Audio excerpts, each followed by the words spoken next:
My name is Keegan Carnes. I'm a filmmaker from Las Cruces, New Mexico. So I kind of started making movies in 6th grade when I went to Sierra Middle School. They have a media magnet program, and I would make stupid little films with my friends on mini DV cameras, and we didn't take it too seriously, but I kind of fell in love with it. So I continued to do it throughout high school, and then eventually I went to NMSU, the CMI film program there, earned my bachelor's degree, and then moved to Albuquerque, and that's kind of where I've been working professionally.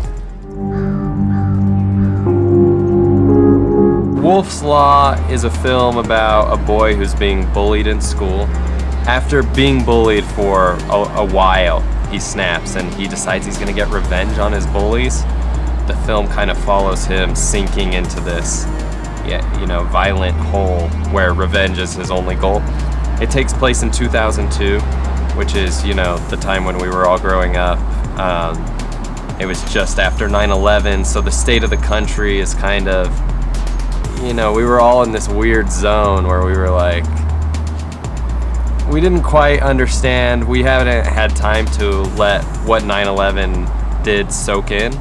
So it's kind of about this kid who's living in that world, but he's experiencing like this kind of tragedy on a single level, like just between him and 2 other bullies. My goal is to just get it seen by an audience right now. I just want people to watch it, and hopefully if something more comes of it, that's great, but for now I just want to get it in front of an audience that cares about it. The most rewarding thing about doing what I do is it's just fun. I mean, it's not brain surgery. I'm not saving anyone's life. At the end of the day, we're telling stories, we're playing make-believe, and I think I just get a kick out of it. It's like a way for me never to have to grow up. The Las Cruces International Film Festival kind of started when the White Sands Film Festival that we used to have in Las Cruces was defunded. There's a huge filmmaking community in Las Cruces, and people weren't really happy that we didn't have a festival anymore. Las Cruces, we need a place where we can bring great films and filmmakers in, and also have a place where local artists can showcase their talents and their films. We kind of saw that void now that there's not a festival. So Ross Marks, who's a professor at CMI, and he's also a director, he's done quite a few films, decided to revamp the festival and call it the Las Cruces International Film Festival. And he brought me on as the artistic director of the festival, which means, I'm in charge of programming the films. I'm in charge of watching them and seeing which ones get in. I want to promote film anywhere I can. I'm not only a lover of making films, I'm a lover of watching films, and I want to protect that, and I want to protect that in our community, so that's why I'm doing it. So if you guys want to learn more about any of the stuff I talked about, you can go to my website, keegancarnes.com. That has a lot of my work from newmexi.co. It also has the Wolf's Law trailer on it. Thank you to Rulies for having us. I really appreciate, them letting us use their space, and thank you guys for helping us promote artists in the region. I was just trying to create a star that said Tino in it, and coincidentally it ended up being a 9-point star, which is Celtic and symbolic for completion. And that's what my work is based on. It's based on questioning what is complete. Usually I start off with finding an image and then pretty much making a stencil out of it. And then from that stencil I create the background and I choose which colors would represent that image properly. The lines that are incorporated in the background are just totally random except for a select few, and it's the premise of the whole Tino star that I have. I've had the opportunity to actually move out and come back several times, and every time I keep coming back, it reminds me why I stay here. The pieces I'm currently working on right now are the Indian pieces for the Alameda project. It actually hit home for me because I grew up in the Isleta region, like in the lower valley. And I remember seeing the murals there, especially the one of the Virgen de Guadalupe, like all the way down Zaragoza. I remember seeing that one like almost every day. And that's actually one of the murals that got me into the arts. So I kind of think it's funny that I'm coming back and I'm giving back to the same location that brought me up painting. hopefully I can inspire somebody else in the future with these. I chose to do the Indians because they wanted something that was symbolic to El Paso. They've been pretty much been the underdog of El Paso, and they don't find the representation. Even though they have a voice, I don't feel like they're represented well in El Paso. And that was my whole premise of bringing them to the spotlight and showing that this was their land. It still continues to be their land. One of the more recent pieces that I've completed is the piece I did of Peter Schwarzbein.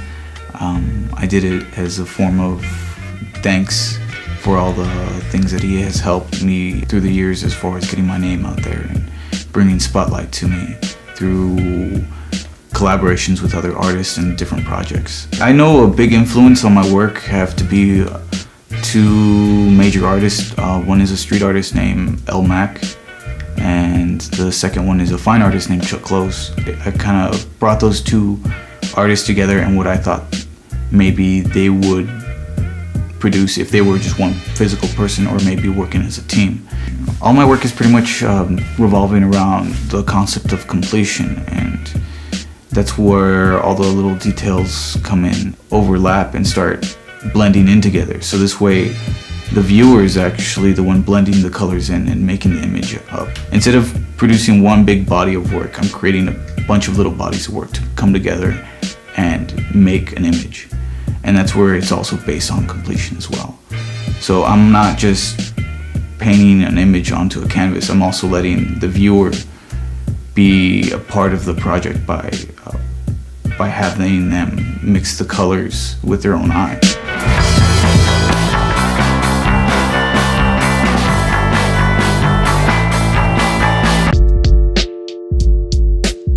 If you want to be a professional, you have to know music. You have to understand music. Making sure that you collab with different artists in different styles and different genres will help you achieve that goal. Playing drums for the time that I have played, the styles and the changes that comes from that is the foundation that I have, starting in the church background, playing a lot of worship music, then moving on to actually playing with a hip-hop band, so getting that hip-hop background, then started playing with some jazz bands, going through that era, and then actually, starting to want to do more, starting to pick up on more different styles and starting to listen to different type of music. Performing with guys like Jason Derulo, Tyle Cruz, and Ricky Martin has had a great positive effect on me. They actually have a different style of preparation.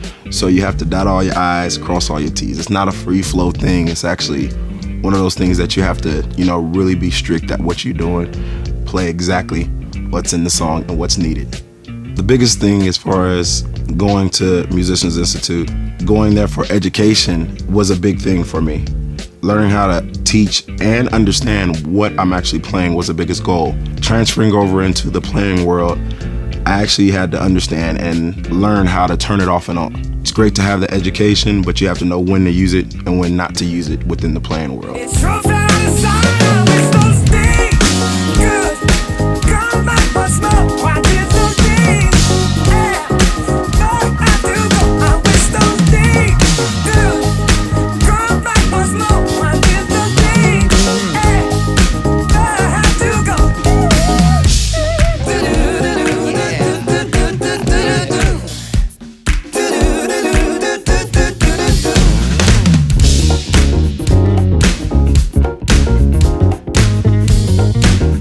Influences from my students that has impacted me, I would say just seeing the growth, seeing them never give up, seeing them actually trying to do something and taking their drumming a step further than what it already is.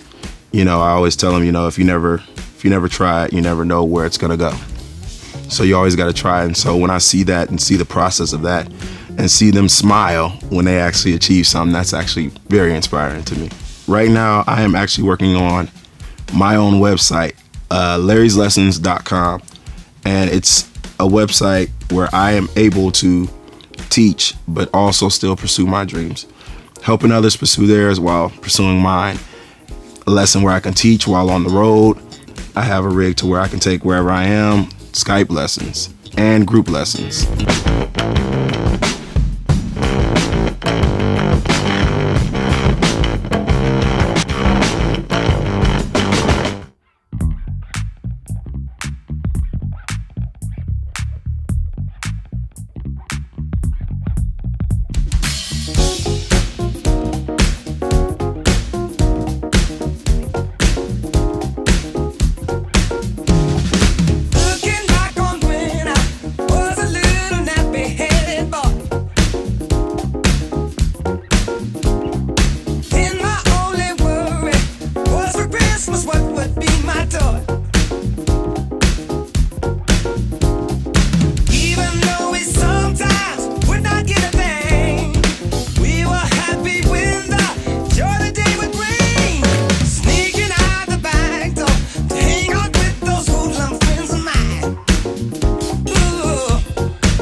John Cage is a tool.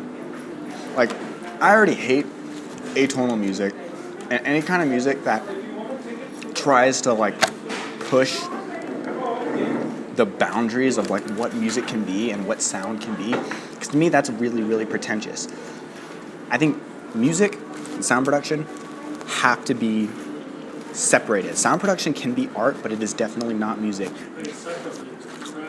He's like Mozart, but opposite. Because Mozart, you have to be able to write music that can express yourself without using all this stupid modern stuff first.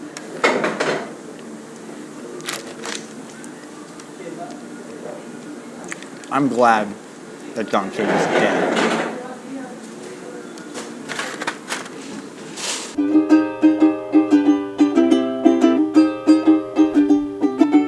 So, I used to be in this band called the Four Cheeses.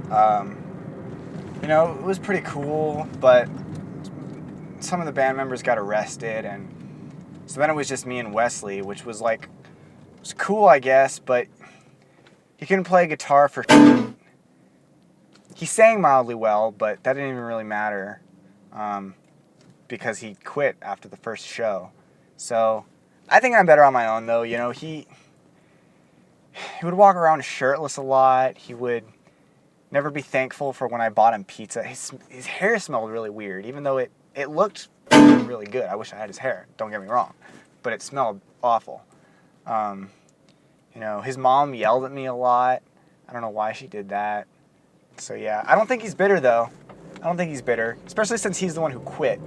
The Four Cheeses was the worst thing to ever happen to me. I mean, when everyone else left the band, John made me stay in because he didn't have anyone else. He definitely stifled me as a musician, you know, he let me do what I needed to do. But I think I have a lot of talent that he couldn't possibly have comprehended.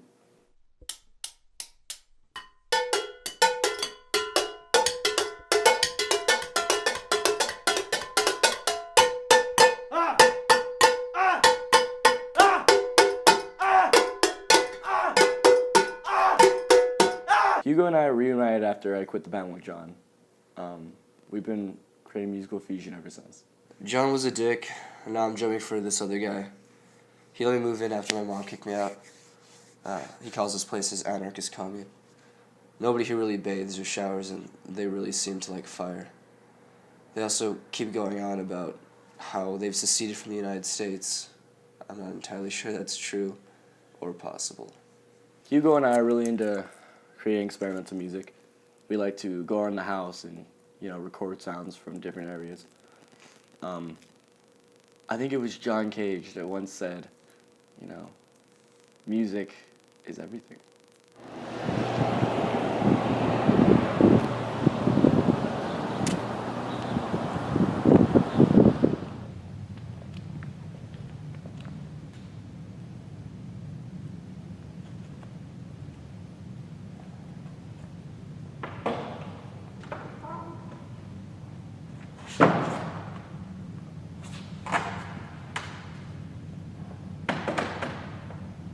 Dear Talos, I mean God, Jesus, or the bird thing, whatever.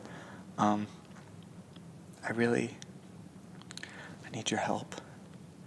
I can't fucking write it. I can't write anything. If you could just give me some lyrics or some bars or even a key, that would be great. Please guide my hand. The power of punk rock and anarchy tonight on my show. Yeah, the Christian demographic is increasing at an exponential rate for, the punk rock in general. I figured that if I could tap into that market, I would be able to make a lot of money. So the first step is that in that process is to get right with God, essentially.